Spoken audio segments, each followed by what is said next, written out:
In the remote wilds of Alaska, former Marine Jim Walker was searching for nothing but quiet, until his loyal dog, Rex, sensed something hidden beneath the storm. What began as an ordinary winter night inside his isolated cabin turned into a discovery nobody was meant to survive. Rex pulled Jim into a whiteout blizzard, leading him straight to 2 FBI agents lying in the snow, bound, poisoned, and minutes from death.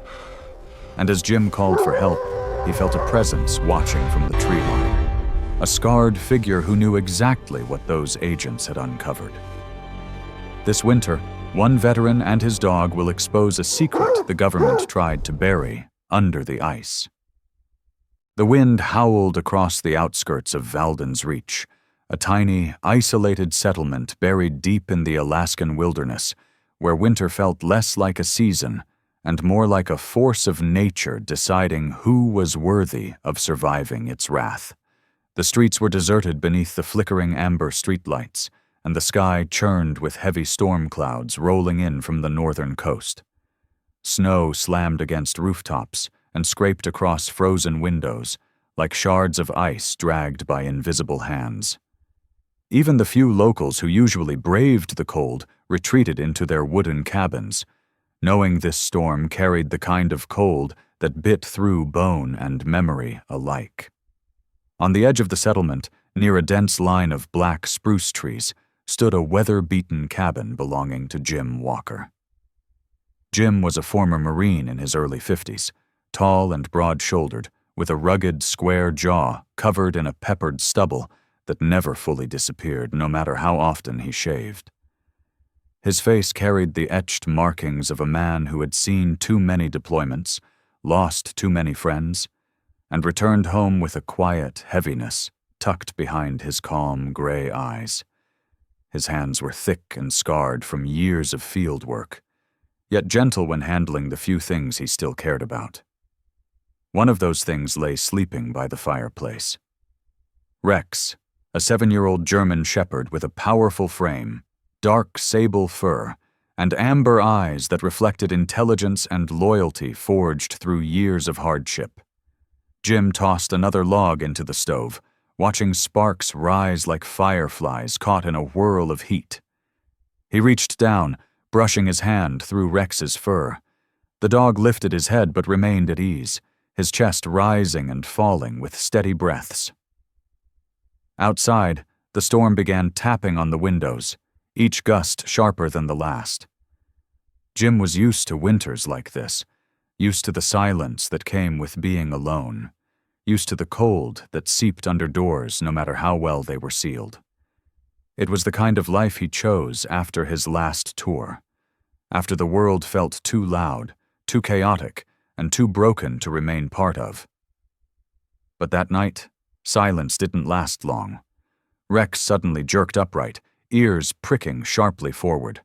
His body stiffened, muscles tensing like coiled rope. A low growl rumbled from deep in his chest, a sound Jim had heard only when the dog sensed something truly wrong. Jim straightened, instinct returning like an old reflex.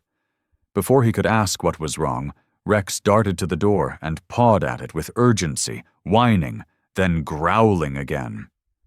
"Easy, boy," Jim murmured. But Rex wasn't listening. Something out there had grabbed him by instinct, alone. Jim grabbed his heavy coat, thick boots, and fur-lined gloves, swinging the door open just as Rex leapt out into the blinding white. The cold slammed into Jim like a hammer the moment he stepped outside. Snow whipped violently in the wind, stinging his face and clinging to his beard. The storm was worsening fast, turning the world into a swirling white void.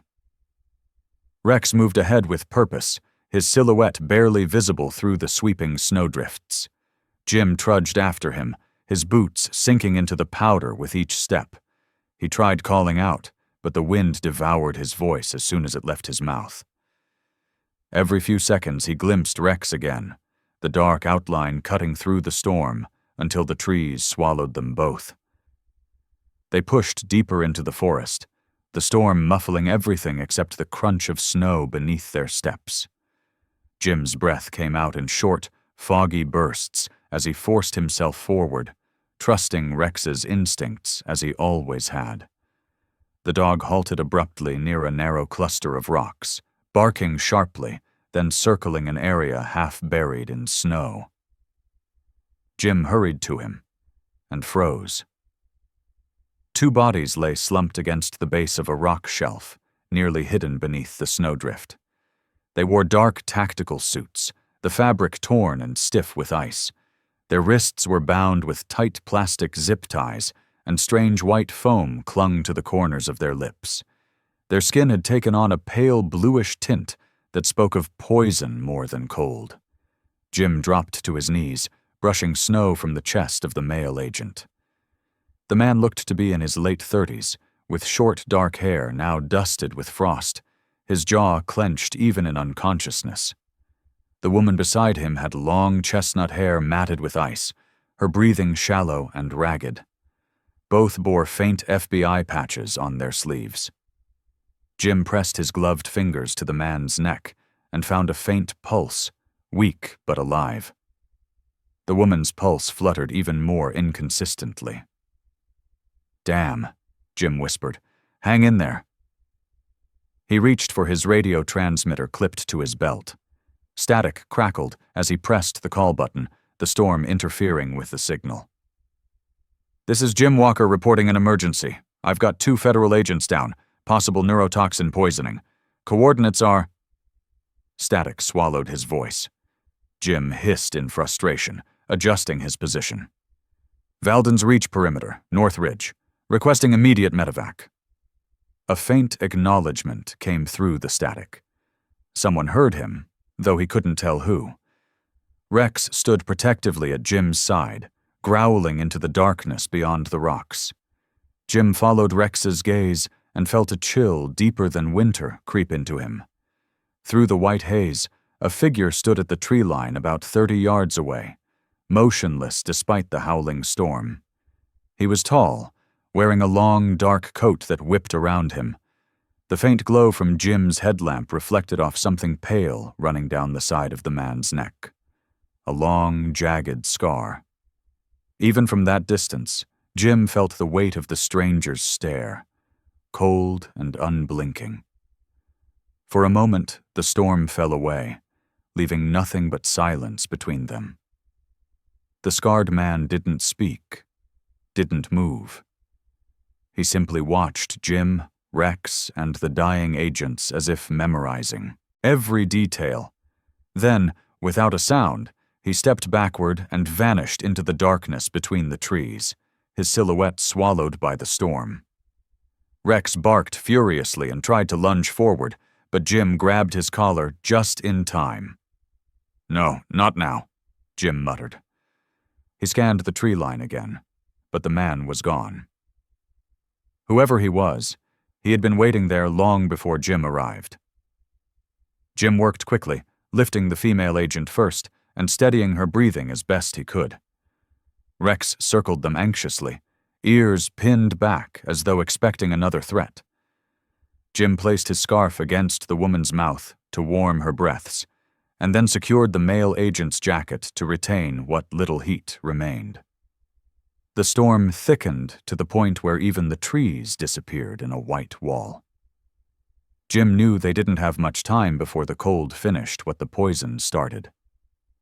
Just as Jim prepared to move them, faint lights broke through the swirling snow, 2 rescue headlights cutting across the forest floor. A medevac snow truck crept toward them, its siren muffled by the storm. Jim exhaled in relief. Rex barked once, sharply, as if announcing their location. Emergency medics rushed out, bundled in heavy insulated suits, their breath visible through thick masks. One medic, a short woman with sharp brown eyes, knelt beside the agents and immediately checked their vitals. "Alive, barely. We need to move." Another medic helped Jim lift them onto insulated stretchers, attaching oxygen masks over their faces. As the medics loaded the agents into the snow truck, Jim kept glancing toward the dark line of trees. The scarred stranger had left no footprints, no trace of direction, as if swallowed by the forest itself. Rex didn't stop staring at the same spot either, growling low, unease vibrating through his body. The storm roared again, and Jim felt a heaviness settle in his chest. Whatever had happened tonight didn't end here. The scarred man's eyes held something more than hostility. They held recognition. When the snow truck sped away with the agents, leaving only swirling furls of snow in its wake, Jim rested a hand on Rex's back. The dog leaned into him, calm but tense, as if sensing what Jim already knew. This was just the beginning. Night closed around them, and the storm finally began to ease, leaving an eerie stillness on the ridge. Jim took one last look toward the woods before turning back toward home. The image of the scarred stranger burned into his memory. The storm had weakened by the time the snow truck rumbled into the emergency lane outside Valden's Reach Medical Outpost, a squat concrete building softened by layers of drifting snow and a flickering red emergency beacon. Jim Walker stepped out of the truck with Rex at his side, his boots crunching across the icy ground. The air smelled of diesel, cold metal, and the faint sting of antiseptic leaking through the entrance doors each time they opened. Inside, the lighting was harsh and clinical, a stark contrast to the blizzard outside. Nurses rushed past in insulated scrubs, their faces tired and red from the cold. Jim followed the medics as they wheeled the two unconscious agents into the trauma unit, his jaw tight, his eyes scanning everything out of ingrained habit. Dr. Mason Elridge met them halfway down the corridor. He was a man in his mid-50s, tall and lean with thinning steel-gray hair and a neatly trimmed beard that framed a face etched with experience. Deep lines carved his forehead, the kind earned by decades of triage in remote Alaskan regions where helicopters were rare and mistakes were unforgiving. His voice was calm, but clipped when he spoke. "Get them stabilized, run a full toxin panel, and check for nerve agent markers." His blue eyes flicked to Jim. "You found them?" Jim nodded. "Barely alive." Dr. Elridge's expression hardened, concern mixing with irritation at the circumstances, but he simply motioned for Jim to follow him. Inside the trauma bay, Dr. Elridge examined the agents with meticulous precision, his gloved hands moving quickly from equipment to patient. Agent Noah Danner lay under a bright surgical lamp, his chest rising in shallow, forced breaths. Beside him, Agent Elise Ward's body trembled under heated blankets as a respiratory specialist worked to stabilize her. Elise's long chestnut hair was stiff with ice, her olive-toned face pale but structured with sharp cheekbones and a resolute jawline even in unconsciousness. Dr. Elridge leaned nearer to the monitors. "Pupils constricted, labored respiration. This isn't hypothermia alone. This is a neurotoxin, potent, advanced." Jim felt Rex press against his leg, the dog's amber eyes fixed on the agents as if recognizing danger in the room. The doors burst open as two FBI SUVs arrived outside, sending a gust of cold air through the hallway. Leading the group was Special Agent Maria Delgado, a woman in her late 30s with a commanding presence. She stood at 5'8", her posture ramrod straight, and her chiseled features framed by tightly pulled back dark hair. Her olive skin contrasted against her black federal-issued winter coat, and her dark eyes scanned the room with surgical intensity. Delgado approached Dr. Elridge. "We received Walker's transmission. These two are from the Anchorage field office. They were chasing a high-value fugitive tied to a classified project." She glanced at Jim and Rex with measured suspicion. "Where exactly did you find them?" Jim described the ridge, the bindings, the foam at their mouths. Delgado's face darkened. While agents secured the trauma bay perimeter, Rex shifted his stance, sniffing the air as if picking up a familiar scent. Dr. Elridge noticed the dog's agitation. "He's trained," the doctor muttered. "Professionally." Jim nodded. "Best partner I've ever had." Before they could continue, Dr. Elridge's assistant, an energetic nurse named Mark Hensley, a thin man with sandy blonde hair and a nervous stutter, approached holding a medical scanner. "Doctor, I think you need to see this." He pointed toward Rex's left ear, lifting the fur carefully. Hidden beneath the thick sable coat was a faint but unmistakable tattoo. K947B. The ink, though faded, followed a precise alphanumeric pattern unique to federal K9 units.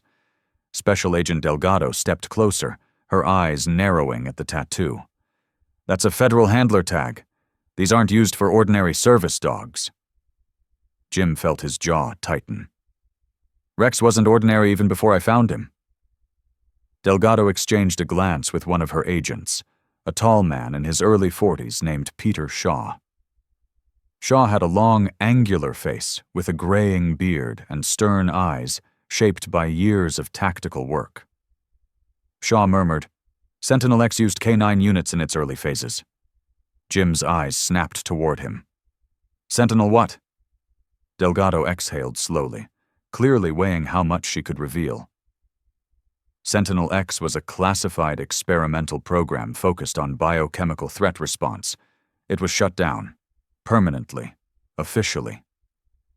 A cold tension settled over the room as Dr. Elridge prepared the toxin results.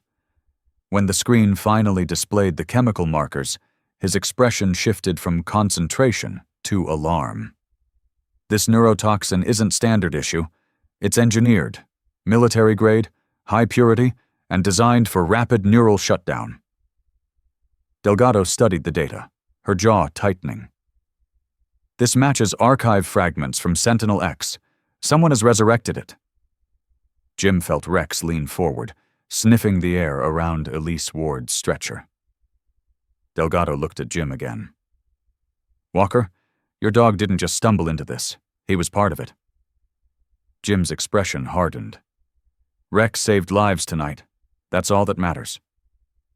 A loud beeping interrupted the tension as Agent Elise Ward's vitals spiked. Her body jerked, and she gasped sharply as her lungs fought the toxin's grip. A respiratory specialist rushed in, Dr. Ava Moretti, a short woman in her early 40s with warm brown skin, curly dark hair tied into a bun, and gentle eyes that contrasted her decisive tone. "She's seizing. Move back." Dr. Moretti administered an antitoxin mixture and stabilized Elise's breathing. Jim watched silently, his fists tightening. Rex whimpered softly, nose pressed against Jim's knee as if sensing the woman's pain. Minutes later, Elise stirred, eyes faintly fluttering open, her voice rasped. "Keaton." Delgado stepped closer. "You're safe. Tell us what happened." Elise struggled to focus. "Keaton ambushed us. We traced him to a shipment linked to Sentinel X. The formula wasn't destroyed. He knew we were coming." Her trembling fingers gripped the blanket. "He said he'd finish what was buried." Delgado's expression hardened. "We'll handle him." Elise's gaze then shifted slowly toward Rex. Something like recognition flickered in her eyes. "That dog, he knows Keaton.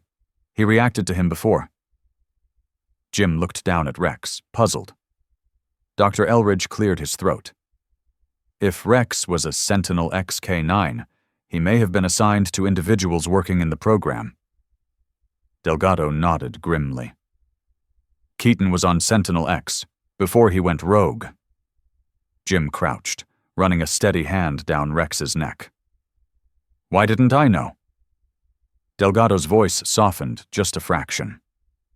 "You weren't meant to.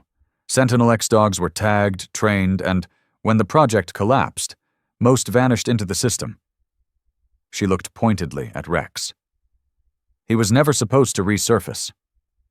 The medics began preparing the two agents for transfer to a more secure facility, and Delgado ordered her team to sweep the ridge where Jim found them. Jim leaned against the wall, exhaustion settling deep in his shoulders.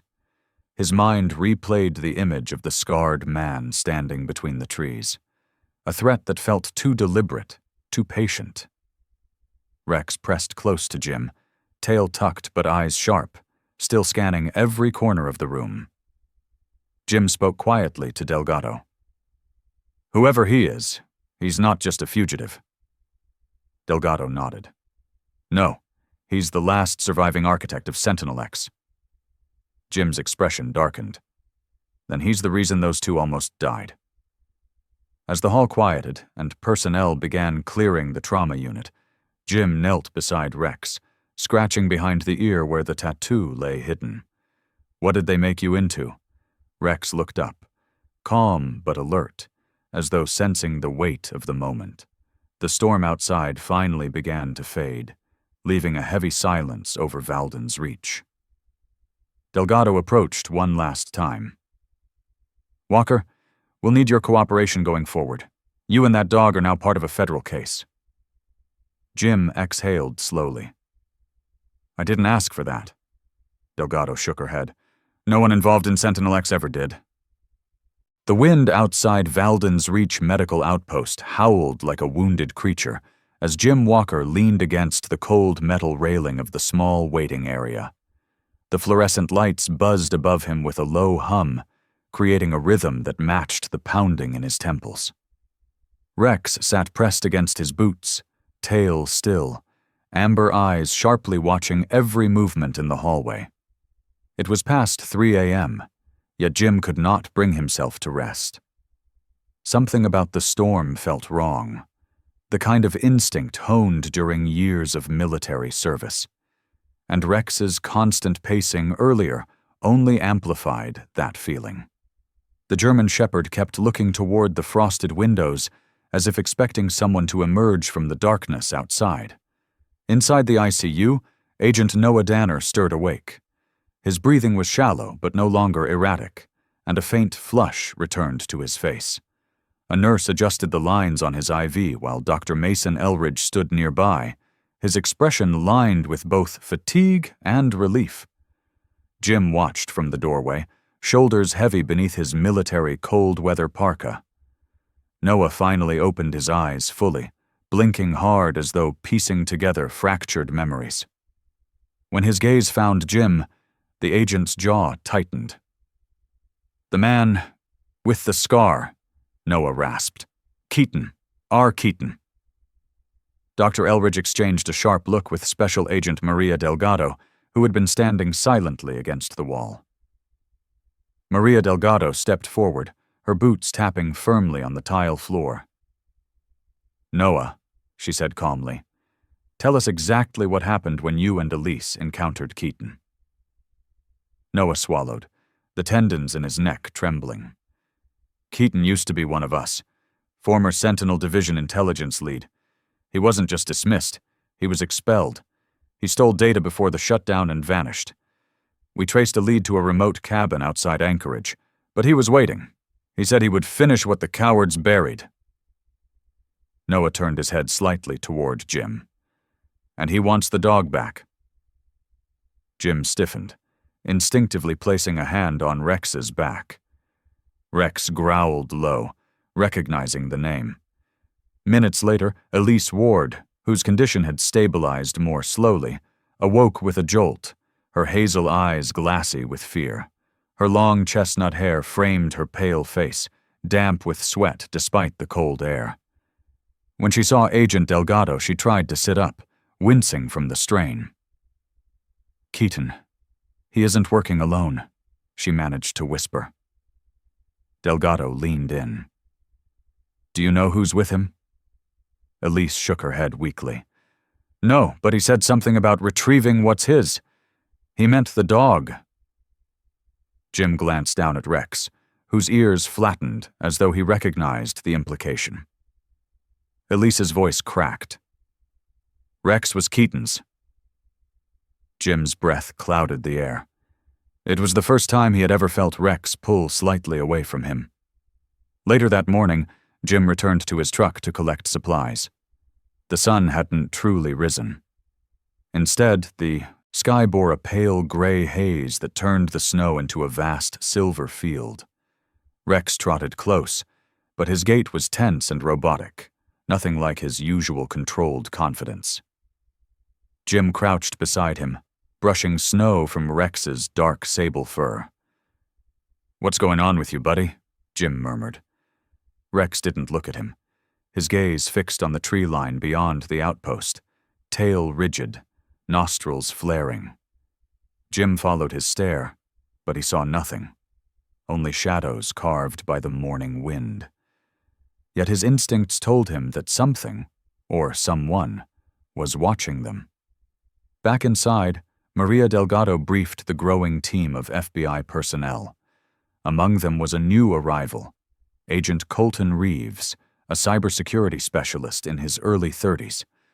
Colton had a slim build, pale skin, and sandy brown hair swept back neatly.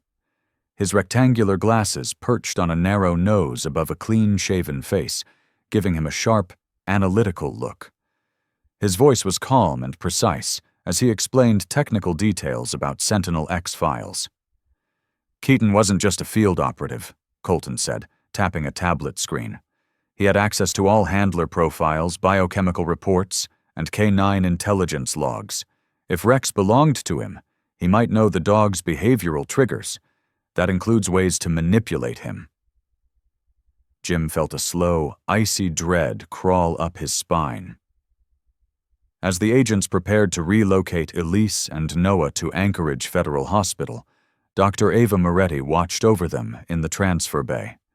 Her warm brown skin contrasted with the stark white of the sterile facility, and her expressive eyes reflected concern. When Rex paced near the gurneys, Dr. Moretti reached down to reassure him. "Easy, sweetheart," she said softly. But Rex didn't calm. His hackles remained raised, tail stiff, staring at a darkened emergency exit across the bay.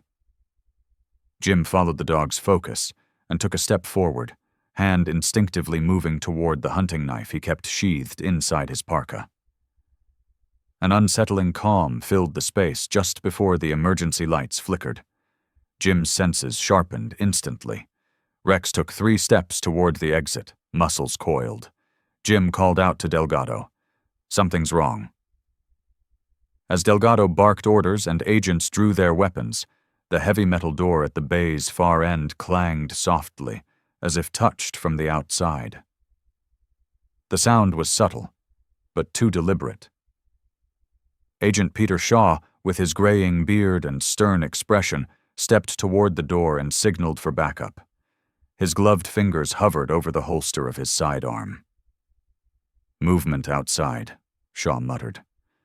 Rex growled, deep and guttural, as if recognizing a ghost. When the agents ripped the door open, they found only swirling snow and the fading impression of fresh footprints leading toward the forest. Delgado cursed under her breath. He was here. Jim stared at the tracks. One set of heavy boots, stride long, purposeful. The same stride he remembered from the ridge. Keaton wasn't hiding. He was taunting them. Rex abruptly lunged forward, held back only by Jim's grip. The dog's breathing was hard, uneven. Jim knelt and steadied him. "Easy, Rex," he whispered, though he wasn't sure the words would help. Something old and buried inside Rex was pulling at him. Something Keaton had left behind. That night, Jim tried to sleep in the small break room offered by the outpost, but rest refused to come. The cot creaked beneath him, and the shadows on the walls seemed to shift with each passing gust of wind. Rex lay on the floor nearby, but the dog's eyes were open wide, pupils dilated. Every few minutes, Rex would rise, walk to the door, sniff, then return to Jim's side. At one point, Rex sat facing the window, body rigid, staring at the dark forest outside. Jim rose and joined him. Beyond the glass, under a sliver of moonlight, the faint silhouette of a man stood between 2 trees. Tall, still, watching. Jim blinked, and the figure stepped backward into darkness, vanishing without a sound. In the morning, Jim reported what he saw to Maria Delgado. Her stern expression grew grim. "Keaton doesn't run," she said. "He stalks, he waits. He breaks you down before he makes his move." Jim felt the truth of those words settle into him like ice. "And Rex?" Jim asked quietly. Delgado hesitated before answering. "If Keaton trained him, he may think Rex still belongs to him. That creates a vulnerability." Jim clenched his jaw, lowering a hand to Rex's neck. "Rex belongs here, with me." Delgado nodded but added, "Keaton may not agree." The outpost grew busier as the day unfolded. Agents moved equipment, monitored perimeter drones, and analyzed toxin data. Jim remained near Rex, but the dog's nerves worsened. Every sound, every shift in the wind sent Rex into a low growl. When Jim reached to comfort him, Rex flinched, just slightly, but enough to hurt. Jim's chest tightened. He had rescued Rex from near starvation 2 years back, a bond forged through cold nights and isolated miles of Alaskan wilderness. Now that bond was cracking. Tension seeped into every movement between them. Jim stroked Rex's fur slowly, whispering, "I'm not losing you to that man." By late afternoon, the snow returned heavier, swirling in thick sheets outside the windows. Delgado called for a tactical briefing in the central room. Jim joined her along with Peter Shaw, Dr. Elridge, and Colton Reeves. Delgado displayed a map of the region, pinpointing sightings and Keaton's possible routes. "He's moving in circles," she said. "Testing us. Testing the dog." On the map, Jim saw it clearly. Keaton was circling the outpost like a wolf. Dr. Elridge added, "Jim, Rex is responding to a stimulus we can't see, something tied to his past training." Jim tightened his fists. "Then we break whatever's pulling him." That evening, Jim stepped outside, the storm biting into his parka. Rex walked beside him, shivering, not from cold, but from tension. Snow muffled every sound except their breath. Jim stared into the forest. "Keaton!" he shouted. His voice echoed. "You want something from me, you take it from me. You don't take him."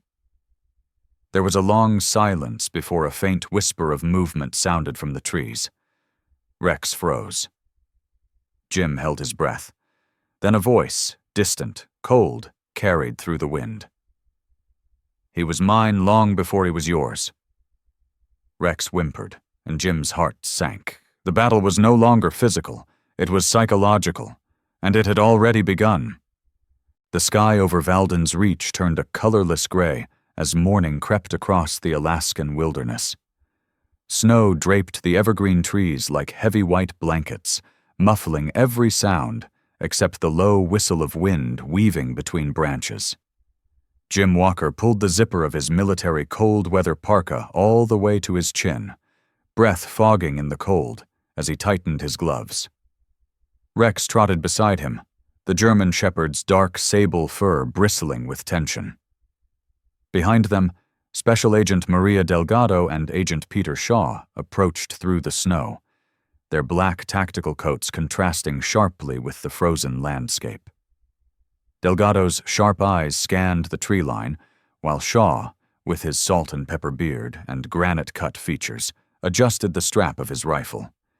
Together the four formed the advance team tasked with tracking Keaton's trail through the deep forest. They moved out from the medical outpost and into the frigid wilderness. The farther they walked from the clearing, the more oppressive the silence became, broken only by the crunch of snow beneath boots and Rex's steady breathing. The trees grew taller and denser, creating long, haunting shadows across the snow. Colton Reeves communicated through their radios from the operations van, his voice crisp but laced with caution. "Thermal scans show no wildlife movement in your quadrant," he said. "It's unusually empty."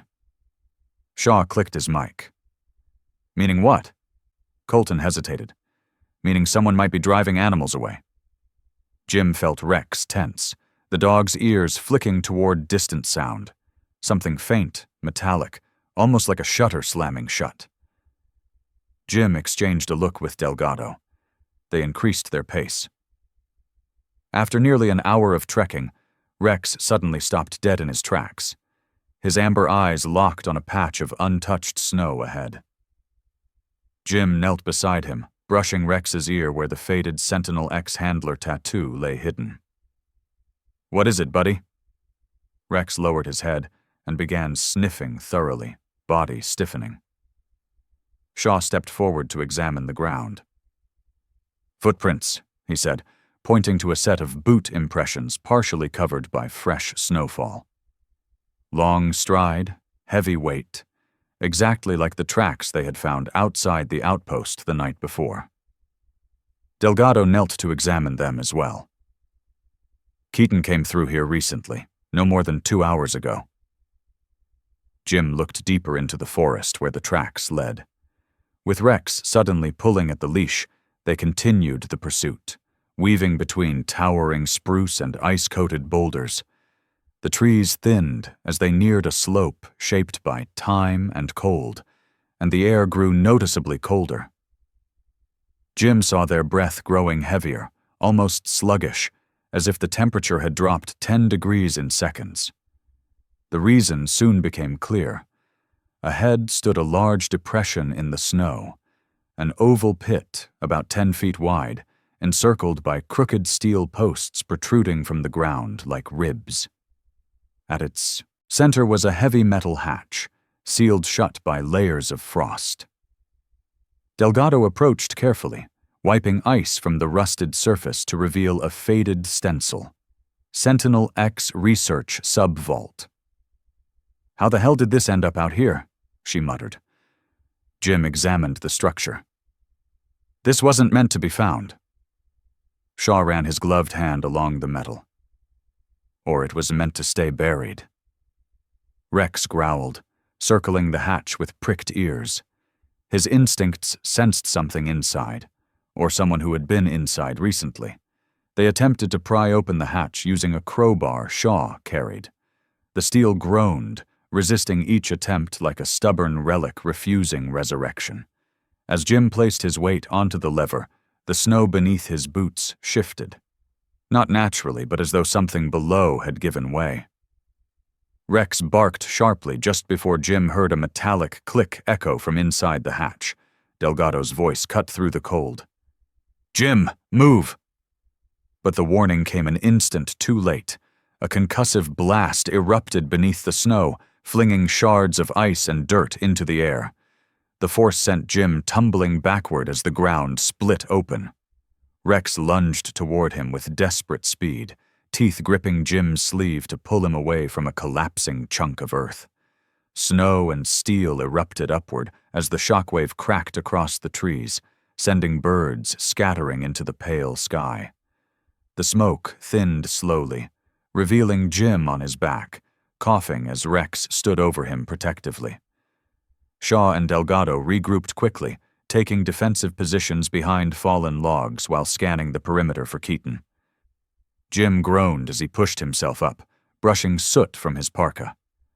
Delgado approached with a mix of irritation and relief etched across her sharp features. "Walker, you almost got yourself buried." Jim wiped his brow. "Wasn't planning on doing it today?" Rex remained alert even as Jim steadied himself, his dark sable fur streaked with ash. Shaw assessed the damage. The hatch had been rigged with a crude but effective pressure charge. Not designed to kill, designed to scare, delay, and warn. "Keaton doesn't want us opening that vault," Shaw said, "which means we absolutely should." Once the smoke settled, the team cautiously descended into the pit. The blast had cracked the hatch enough to allow them to force it open. Jim and Shaw heaved against the warped metal, eventually prying it apart with a screech that echoed down the shaft. A freezing draft rose from the depths as they peered inside. The sub-vault was an ice-lined tunnel descending at a sharp angle. Frost clung to the walls like a second skin of crystal. Delgado switched on her tactical flashlight, the beam slicing through the gloom as they carefully descended. Jim felt Rex press close, the dog's breathing steady but tense. The tunnel opened into a chamber filled with abandoned equipment, broken consoles, shattered glass cylinders, metal cases marked with biohazard symbols. In the middle of the room stood an upended containment crate with a newer label. Prototype Catalyst Unit, Sentinel X. Delgado approached the crate, jaw tightening as she lifted a sheet of torn plastic. Inside was nothing. It had been removed. Shaw crouched beside it. "Fresh drag marks," he said, tracing the scraped lines in the frost. Jim scanned the dim corners of the chamber, noticing a discarded note clamped beneath a toolbox. He pulled it free. The handwriting was sharp, controlled, almost obsessive. A message was scrawled across the scrap of paper. "Alaska is just the beginning. Valden's reach will wake what they tried to silence. RK." Jim felt a chill that had nothing to do with the cold. "Keaton's not just reviving Sentinel X," he said quietly. "He's planning to trigger something here, something big." They ascended back to the surface, light flooding their eyes after the dark vault. Rex froze the moment he stepped into the open air. His body stiffened, head turned sharply towards the north ridge. Delgado followed his gaze. Atop a distant ledge, half obscured by drifting snow, stood a tall man wearing a dark-colored coat. The faint sunlight caught a long, pale scar running down his neck. Even from the distance, his posture radiated a chilling calm. R. Keaton, the architect of their nightmare. He watched them silently. Rex growled and stepped forward, muscles taut with instinct and memory. Jim locked eyes with Keaton across the vast, snowy expanse. Time seemed suspended as the wind carried a faint echo, Keaton's cold laughter drifting like a haunting note. Then Keaton stepped backward into the forest, disappearing as if swallowed by the trees. Rex pulled hard on his leash, desperate to follow. Jim steadied him, heart pounding. Delgado raised her radio. "Colton, Keaton is heading north. He's carrying something from the vault. We need units to intercept." The radio crackled with static. "Already mobilizing," Colton replied. "But there's something else. You're not going to like it. The catalyst unit Keaton stole? It's designed to activate Sentinel X airborne compounds once exposed to heat, if he reaches the town. He'll turn Valden's reach into ground zero," Jim finished. As the snow thickened once more, the team stood at the mouth of the shattered vault, the weight of what they'd uncovered settling heavily on their shoulders. Rex pressed against Jim's leg, trembling, not from fear, but anticipation. Jim rested a hand on the dog's neck. "We'll stop him," he whispered. But deep down, Jim knew this was no longer just a chase.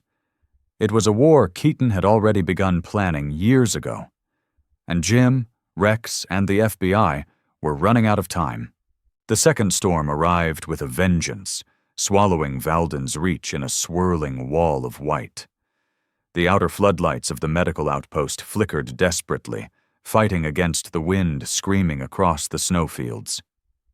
Inside, Jim Walker paced the corridor, his military cold-weather parka still dusted with frost from the earlier search. Rex stayed glued to his heel, ears fixed on the main entrance.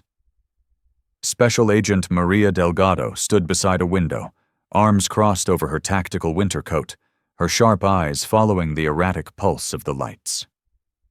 Agent Peter Shaw, with his rugged features and short gray beard, cleaned his rifle at the nurse's station while grumbling about the storm's unnatural intensity. Jim felt the same dread. The cold wasn't the dangerous part tonight. It was the man who knew how to move within it. As the storm escalated, Elise Ward lay recovering inside the trauma bay, her long chestnut hair spread across her pillow, pale but awake. Noah Danner sat nearby in a wheelchair, still weak but alert, his square jaw clenched with determination. The monitors beeped in steady rhythm, a strange contrast to the chaos battering the windows. Dr. Ava Moretti stepped in, her warm brown complexion standing out against the harsh medical lighting, adjusting Elise's IV with practiced focus. She glanced at Jim. "Storm this strong shouldn't hit twice in 1 week," she murmured. Jim nodded without answering. Inside his chest, instinct twisted hard. Rex's sudden, low growl turned all attention to the entrance door. The lights flickered again. Once, twice, then snapped off for a full second before sputtering back. Shaw stood straight, weapon raised. "That wasn't wind," he muttered. The power fluctuations repeated, this time accompanied by a faint metallic clank echoing down the main hallway. Delgado motioned the others to take positions. Jim crouched beside Rex, feeling the dog's muscles coil like a loaded spring. Snow blasted against the entrance door, the hinges rattling sharply. Then the lockdown lights switched to red, bathing the corridor in a crimson hue. Colton Reeves's voice crackled over the intercom from the security room. "Someone triggered the manual override. Cameras just wiped, like totally wiped." Jim's stomach dropped. Only one person they were dealing with had the skills, nerve, and insanity to infiltrate an active medical facility alone in a blizzard. A shadow moved outside the frosted glass of the double doors. The silhouette was tall, rigid, predatory.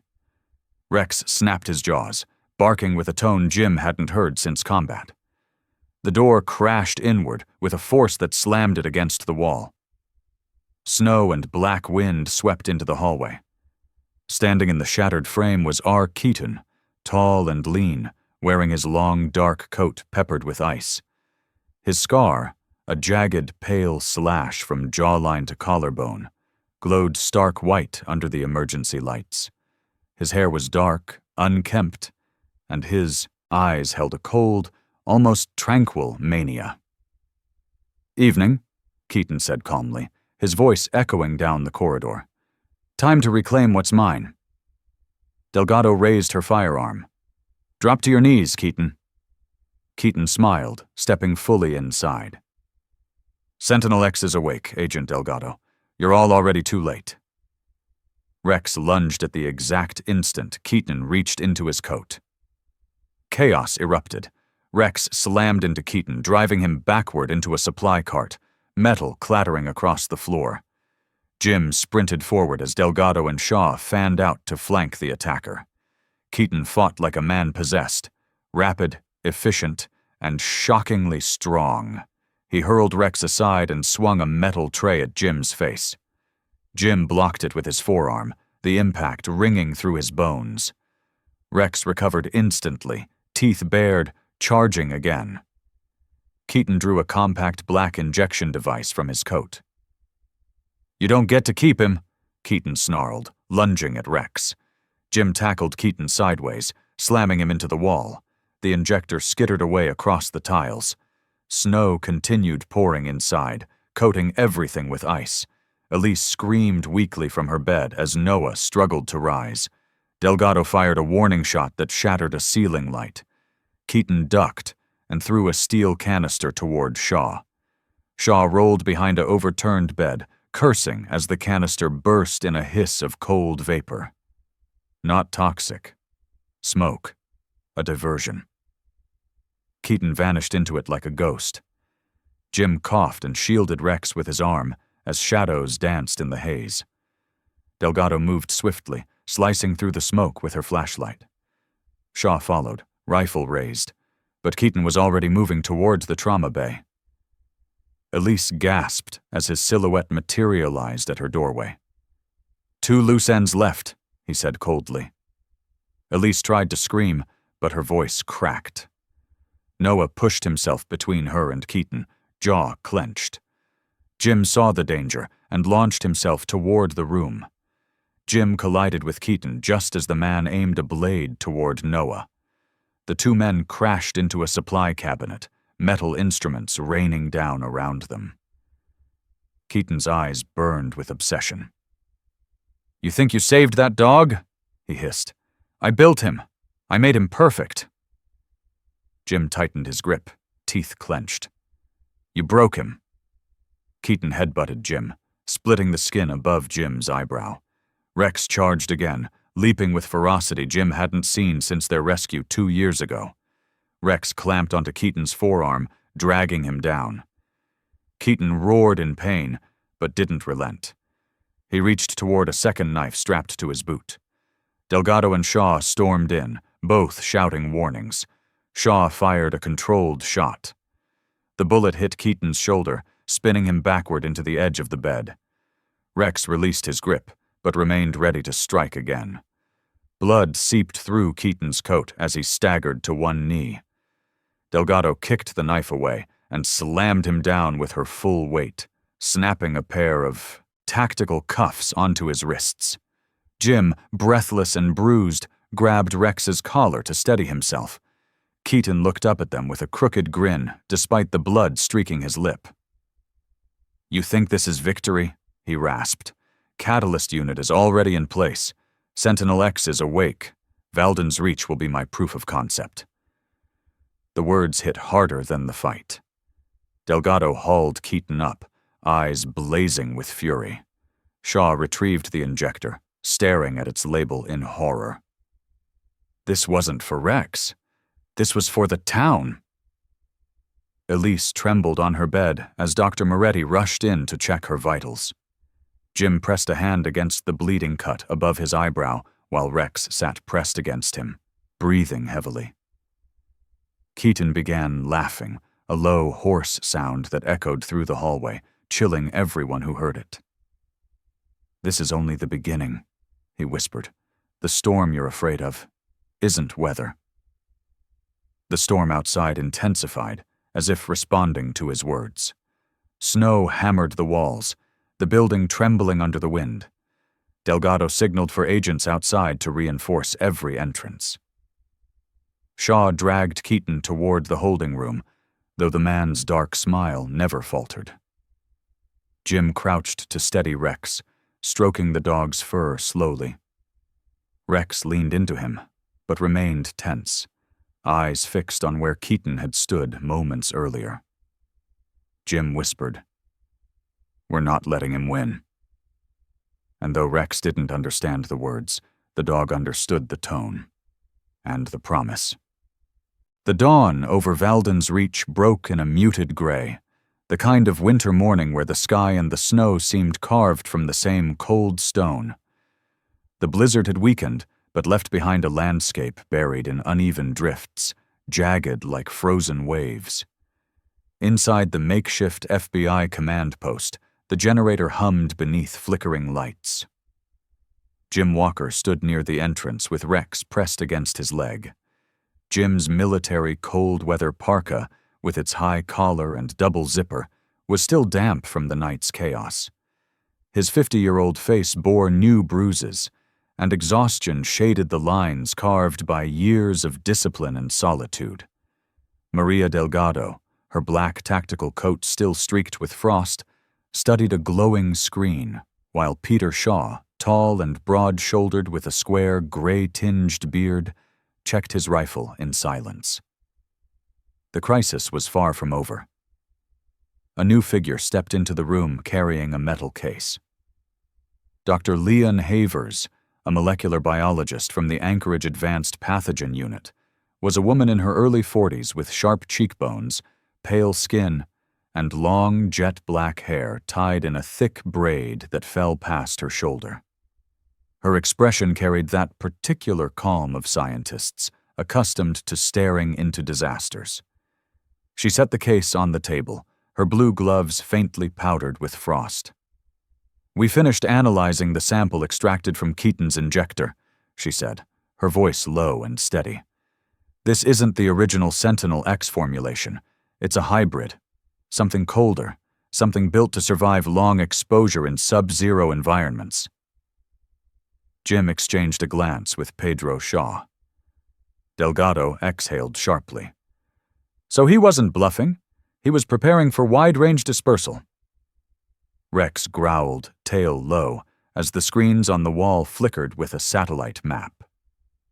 Colton Reeves appeared via live feed, wearing a headset, his dark hair messy, his late-30s face lit by the glow of multiple monitors behind him. He pointed to a blinking blue mark. We decrypted Keaton's scrambled files. They reference Deep Cellar 3, one of the storage vaults the government abandoned decades ago. Turns out it's real. It's buried under an ice shelf north of Valden's Reach. Shaw frowned. How do we access it? Colton zoomed in. There's a vertical descent shaft sealed by old steel hatches. They were meant to store obsolete bioweapons from early Sentinel prototypes. Jim felt a chill run deeper than the cold outside. Delgado holstered her weapon. Gear up. If Keaton stashed the dispersal module there, we cannot afford to be late. 2 hours later, the team pushed their snow-tracked vehicle across the frozen ridge. The wind sliced sideways like icy knives. Jim led the way with Rex trotting closely beside him, the dog's dark sable fur whipping in the gusts. Delgado marched behind, her posture steady despite the storm, while Shaw monitored the rear, his tactical winter gear dusted in white. Dr. Havers, though unused to wilderness operations, moved with quiet determination. They reached a ridge where the snow thinned enough to reveal a rusted iron ring, an entrance hatch half buried in ice. Jim knelt, brushing off the frost with his gloved fingers. The faded lettering read, Cellar 3 Restricted. Shaw asked, Think this will even open? Jim positioned the ice pick and hammered. The metal groaned like something waking after decades of sleep. The hatch released with a hiss, exhaling cold air from below. Inside, a narrow shaft descended into darkness. Their flashlights illuminated old metal rungs coated with glacial frost. Dr. Havers spoke quietly. The temperature down there may preserve biological agents indefinitely. Jim began the descent, boots clanging on steel. Rex stayed at the surface until Jim instructed him with a firm, down. Without hesitation, the trained German shepherd climbed behind him, muscles tense but precise. Delgado and Shaw followed next, while Dr. Havers came last, securing the hatch behind them. At the bottom, a reinforced steel hallway stretched ahead, walls lined with long dead machinery.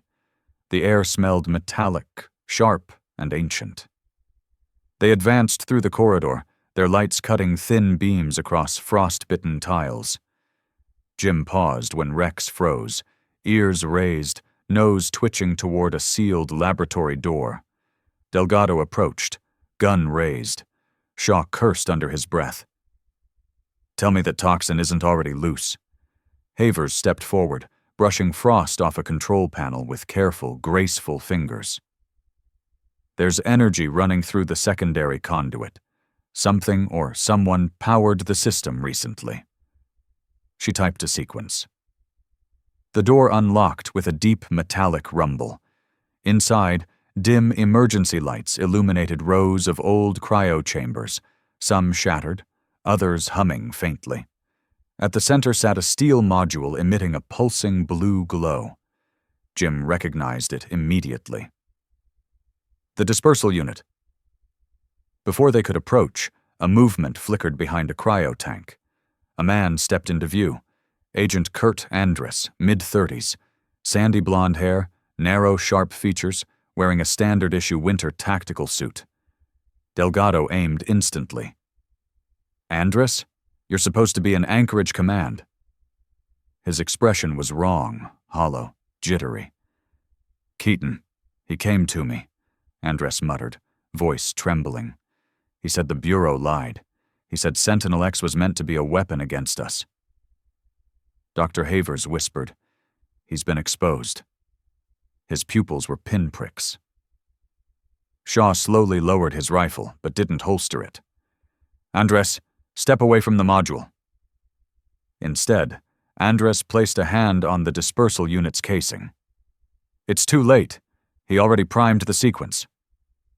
Jim lunged forward, grabbing Andres by the vest and pulling him away from the device. The module beeped rapidly, an activation countdown. Delgado shouted, "Havers, we need a shutdown." The scientist rushed to the panel, pulling out her tools, her hands steady even as the timer flashed red. Rex barked sharply, pacing between Jim and the module. Andres struggled under Jim's grip, yelling incoherently about betrayal and purity. Shaw assisted Jim by restraining the frantic agent. Sparks flew from the module as Havers removed an internal chip. "This isn't a dispersal sequence," she said breathlessly. "It's a destabilization protocol. It would have ruptured the cryovault and released everything." She ripped a cable free, and the timer froze at 4 seconds. The entire chamber vibrated violently as old machinery attempted to reset. Jim held Andres firmly while the man finally went limp, exhausted. Delgado secured him with restraints. "We're taking him in," she said. Jim approached the module. "Is it neutralized?" Dr. Havers nodded. "For now, but this was only a replication vault. The original Sentinel X core isn't here." Shaw scowled. "Meaning?" Havers swallowed.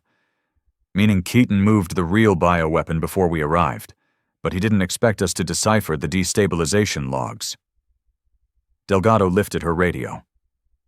"Colton, transmit extraction coordinates. Mark the site for demolition. We're sealing this place permanently." They climbed up the shaft as distant tremors echoed behind them, machines dying for the last time. The world blinked in white as they stepped out into the storm again. Snow whipped sideways in relentless sheets. Rex pressed against Jim's leg, tail still, but eyes sharp. Delgado's phone buzzed. She answered, her voice turning grim. "Director Sloan just confirmed we intercepted a transmission. The real Sentinel X core was intended to detonate along the southern ridge, near the residential zone." Jim felt his breath freeze. Shaw asked, "How long do we have?" Delgado lowered her phone. "Less than an hour." Jim tightened his gloves, glancing down at Rex. "Then let's finish this." They moved in formation through the storm, a small determined line against the vast expanse of blinding white, ready to stop the disaster before it reached the town. The storm over Valden's Reach finally eased by morning, leaving behind a stillness so deep it felt almost sacred.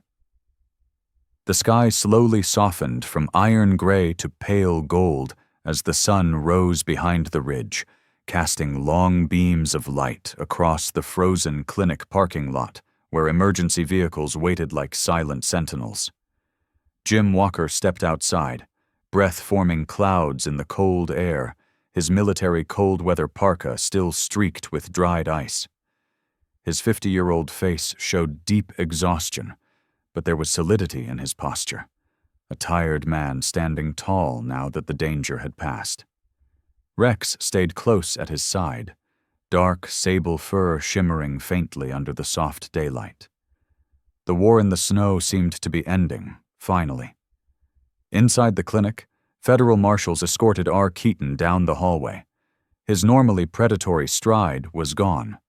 Instead, he limped heavily, his left shoulder bandaged, his jaw bruised from the violent struggle the night before. Blood still seeped faintly where shrapnel grazed his ribs after the destabilization explosion. Keaton, a man once driven by vengeance and warped loyalty, looked diminished in the cold fluorescent light. His scar along the neck appeared stark and pale, almost ghostly. Maria Delgado stood to the side, arms crossed, expression unreadable. "You'll face justice now," she said. Keaton turned his hollow eyes toward her. "Justice," he whispered. "You don't know the meaning of the word." But there was no fury left, only resignation. 3 weeks later, the federal courthouse in Anchorage buzzed with reporters, flashing cameras, and agents in formal winter coats. Jim Walker, uncomfortable in anything that wasn't utilitarian, wore the same parka over a clean flannel shirt. His posture, quiet but unwavering, drew brief attention before shifting back to the notorious figure being wheeled inside, R. Keaton, thinner now, handcuffed, bruises still visible, escorted by 2 federal marshals. He looked up once, catching sight of Rex standing beside Jim. A faint twitch crossed his face, something like sorrow or longing. For a moment, Keaton whispered, "You were supposed to be mine, K97A." But Rex only stared back, amber eyes steady, loyal to someone else now, someone who chose him for the right reasons. Inside the courtroom, Judge Catherine Holbrook presided, an imposing woman in her early 50s with silver hair tied back tightly and eyes like sharpened glass. The trial moved with the gravity of a long-awaited reckoning.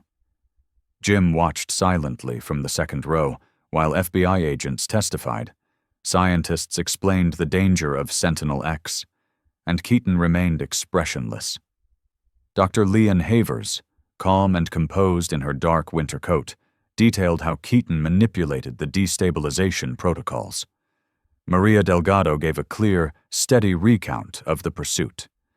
When asked if Keaton acted alone, Delgado answered firmly, "He chose his actions.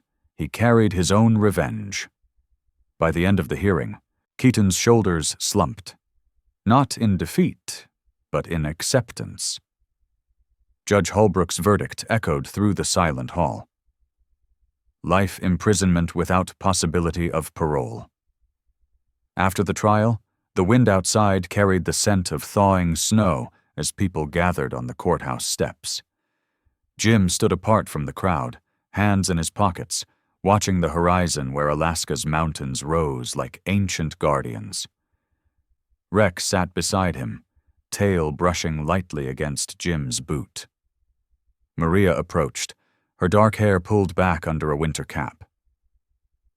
"You did more than you think, Jim," she said, her voice softer than usual. "Without you, Valden's Reach wouldn't exist anymore." Jim shook his head. "Rex did the saving."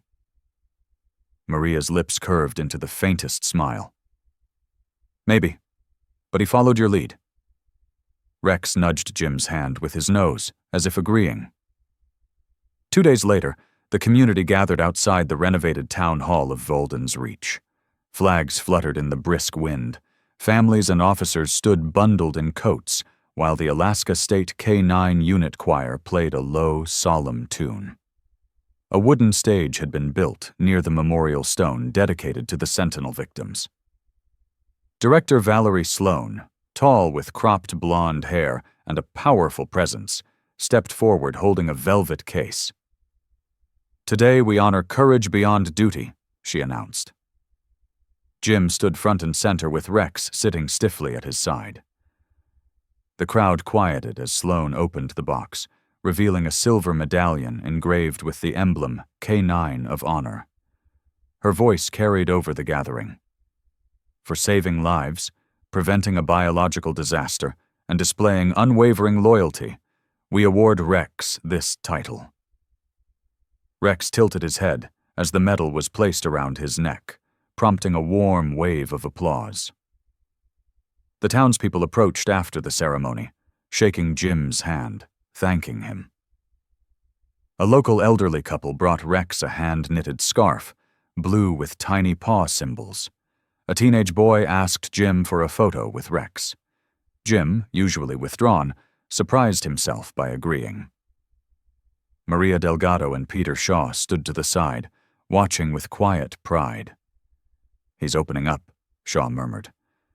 Delgado nodded. "Sometimes a man needs a war to end before his heart can breathe again." The snow around the square melted into slush, the first sign of spring's return, small puddles reflecting the sun's growing warmth. As the sun dipped behind the western ridge, Jim and Rex finally returned home. Their cabin sat nestled among towering spruce trees, smoke rising gently from the chimney. The frozen river nearby had begun to thaw, cracked sheets of ice drifting lazily along the current. Jim stepped onto the porch, boots leaving prints on the damp wooden boards. He pushed open the door, letting Rex trot inside first. The cabin smelled of pine, old books, and faint traces of the firewood he chopped weeks ago. Jim rested his hand on Rex's head. "Feels different now," he murmured. "Quieter." Rex looked up with soft eyes, tail swaying slowly. That night, Jim lit the fireplace and settled into his worn leather chair. Rex curled on the rug, chest rising and falling in steady rhythm. Jim stared into the flames. The cabin, once a place he sought to hide from the world, now felt like a sanctuary earned, not an escape. Sentinel X was destroyed. Keaton was imprisoned. Lives were saved. And somewhere deep within him, a part of Jim that had been frozen for years began to thaw. He looked at Rex. "We made it," he whispered. "We really made it." Outside, the wind softened into a gentle hum, carrying with it the promise of a kinder season. And as the first true melt of the Alaska winter shimmered under moonlight, Jim Walker closed his eyes, finally allowing himself the peace he had been running toward for far too long. In the silence, Rex shifted closer, resting his head against Jim's boot. Two souls scarred by past battles, now healed by the simple truth of surviving together. In the frozen silence of Alaska, Jim and Rex reminded us of a truth that never melts with the winter. Miracles don't always arrive with thunder. Sometimes they walk beside us quietly, in the loyalty of a dog, the courage of ordinary people, and the grace that God places in our path when we least expect it. No matter how dark the storm, His light finds a way through, guiding us, protecting us, and reminding us that we are never alone. If this story touched your heart, share it with someone who needs hope today. Leave a comment, subscribe to the channel, and join a community that believes in second chances, redemption, and the quiet miracles God sends into our daily lives. May the Lord bless you and your family, keep you safe, strengthen your spirit, and surround you with His unfailing light. Amen.